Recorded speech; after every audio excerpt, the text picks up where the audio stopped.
जो आनंद सिंधु सुख राशि, सी करते त्रैलोक सुपासी, सो सुख धाम राम असनामा, अखिल लोक दायक विश्रामा। नमस्कार।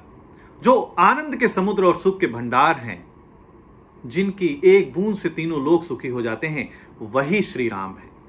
जो सुख का धाम है और सभी को शांति देने वाले हैं।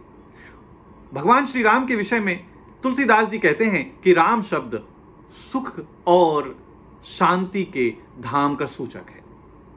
राम सर्वशक्तिमान है। उनकी भौहों के तेवर मात्र से सृष्टि का सृजन और विनाश होता है। राम राज्य में व्याप्त सुव्यवस्थाओं के कारण ही आज भी राम राज्य का उदाहरण दिया जाता है।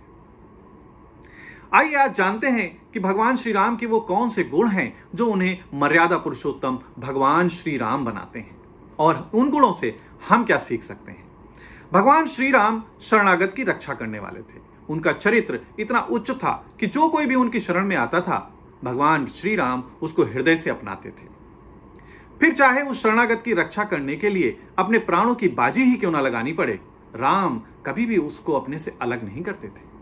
जब विभीषण को रावण त्याग देता है और वो भगवान श्री राम की शरण में आते हैं, तो भगवान श्री राम उन्हें अपनी शरणागति और अपनी मित्रता प्रदान करते हैं। सुग्रीव और अन्य दूसरे वानरों द्वारा विभीषण के प्रति संदेह जताने के उपरांत भी राम अपने आप को उनसे अलग नहीं करते, और वो कहते हैं, शरणागत कहूं जे तजहि, निज अनहित अनुमान, ते नर पावर पाप में तिनहि बिलोकत हान। आज का मनुष्य आत्म केंद्रित हो गया है। वो केवल मैं और मेरे परिवार तक ही सीमित रह गया है। हमें भी जो कोई भी हमारी शरण में आए उसकी रक्षा करनी चाहिए, दीन दुखियों की सेवा करनी चाहिए, तभी हमारे जीवन की सार्थकता है। राम अपने वचन का पालन करने वाले थे। राम रघुकुल में पैदा हुए हैं, और रघुकुल की तो परंपरा ही यही है कि प्राण जाए पर वचन न जाए। राम अपने पिता राजा दशरथ के वचन का पालन करने के लिए 14 वर्ष का कठिन वनवास भोगते हैं। जब भरत उनको लेने के लिए आते हैं तो वो कहते हैं कि मैं अपने पिता के वचन का पालन कर रहा हूं। तो सोचिए कि जो राम अपने पिता के वचन का पालन करने के लिए 14 वर्ष का कठिन वनवास भोग लेते हैं, वो अपने वचन का पालन कैसे करते होंगे। राम सुग्रीव को किष्किंधा का राजा बनाने का वचन देते हैं। राम कहते हैं कि जो कछु कहेउ सत्य सब होई, सखा बचन मम मृषा न होई। और राम पापाचारी बाली का वध करके सुग्रीव को किष्किंधा का राजा बनाकर अपने वचन का पालन करते हैं। जो मनुष्य अपने दिए हुए वचन का पालन नहीं करता है, वो कमजोर चरित्र का होता है। अपने दिए हुए वचन को पालन करने वाला व्यक्ति ही सच्चा मनुष्य होता है। राम आपातकाल में उचित प्रबंधन करने वाले थे।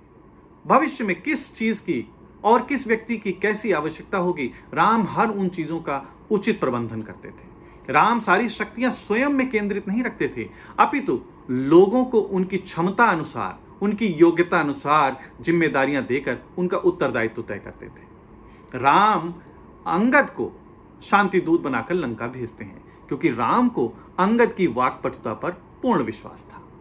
राम हनुमान को सीता जी की खोज में भेजते हैं, क्योंकि राम जानते थे कि हनुमान में क्या शक्तियां हैं और क्या चतुराइयां हैं। और ये दोनों ही दूत लंका में वो हलचल मचाते हैं कि युद्ध आरंभ होने के पहले ही शत्रु अपना मनोबल हार जाता है।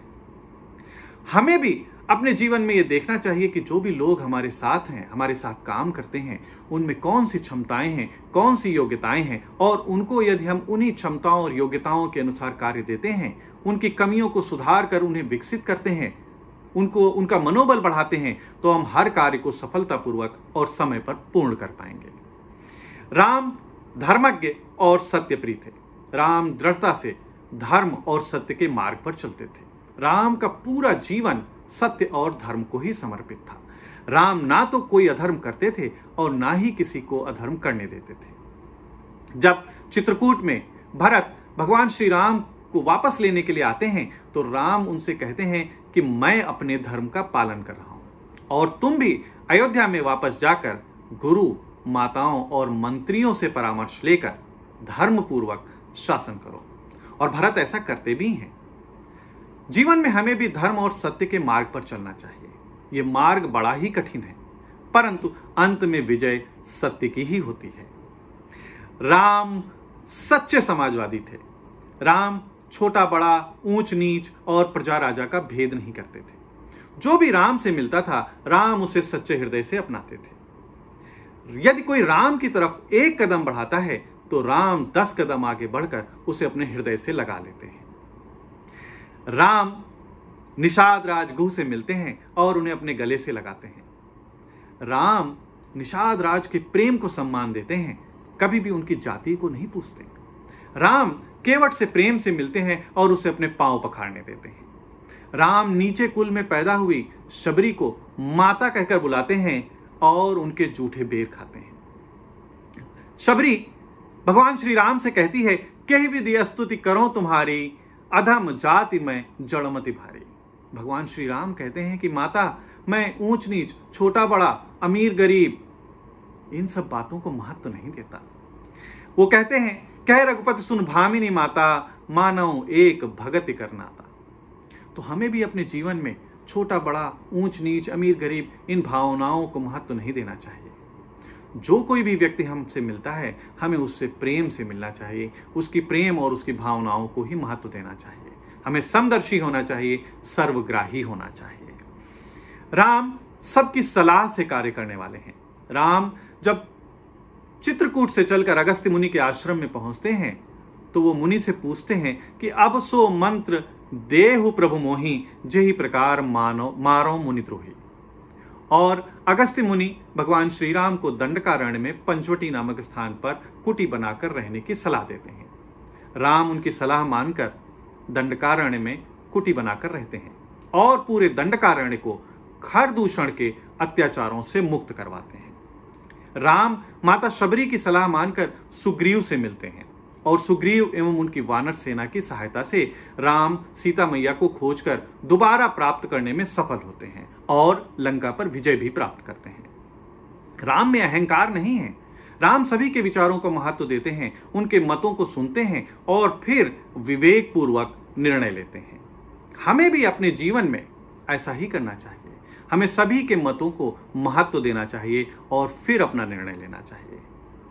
राम एक सच्चे कूटनीतिज्ञ हैं।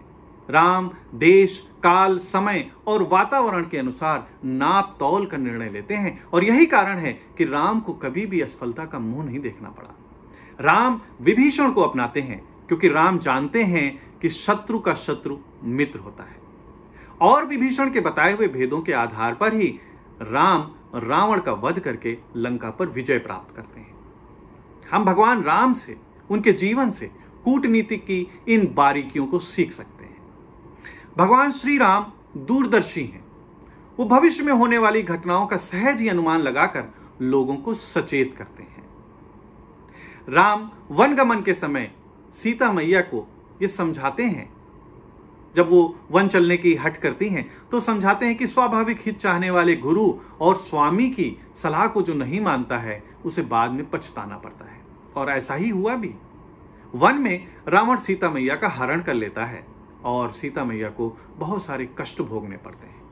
हमें भी अपने जीवन में ये देखना चाहिए कि भविष्य में ऐसी कौन सी बातें हो सकती हैं, ऐसी कौन सी घटनाएं हो सकती हैं जो हमारे जीवन को प्रभावित कर सकती हैं और हमें उन घटनाओं के लिए, उन भविष्य में आने वाली घटनाओं के लिए आज से ही कार्य योजना तैयार करनी चाहिए। राम एक आदर्श राजा और कुशल प्रशासक थे। यही कारण है कि आज भी राम राज्य का उदाहरण दिया जाता है। राम के राज्य में सच्चा लोकतंत्र था। राम अपनी प्रजा को बहुत प्यार करते थे। वे प्रजा को पुत्र के समान और स्वयं को उनके पालक पिता के समान मानते थे। राम वेदों में बताई गई नीतियों के अनुसार मर्यादा में रहकर सुनीति पूर्वक शासन करते थे। राम के राज्य में चंद्रमा अपनी अमृतमयी किरणें धरती को प्रदान करता था। सूर्य आवश्यकता अनुसार ही तपते थे और मेघ मांगने पर जितनी आवश्यकता हो उतना ही जल देते थे। यही कारण है कि आज भी भगवान श्री राम को धरती पर जितने भी राजा हुए उन सभी राजाओं में सर्वश्रेष्ठ माना जाता है। और हर जगह जब कुशल राज्य की, शासन प्रबंधन की बात होती है तो राम राज्य का उदाहरण ही सबसे पहले सबके सामने आता है। तो ये वो गुण हैं जिनके कारण भगवान श्री राम से मर्यादा पुरुषोत्तम भगवान श्री राम की पदवी तक पहुंचते हैं। भगवान श्री राम एक साधारण मनुष्य से देवत्व को प्राप्त करते हैं। भगवान श्री राम के चरित्र से प्रेरणा लेकर उनके इन गुणों को अपने जीवन में आत्मसात करके हम भी अपने जीवन को सफल बना सकते हैं। जय श्री राम।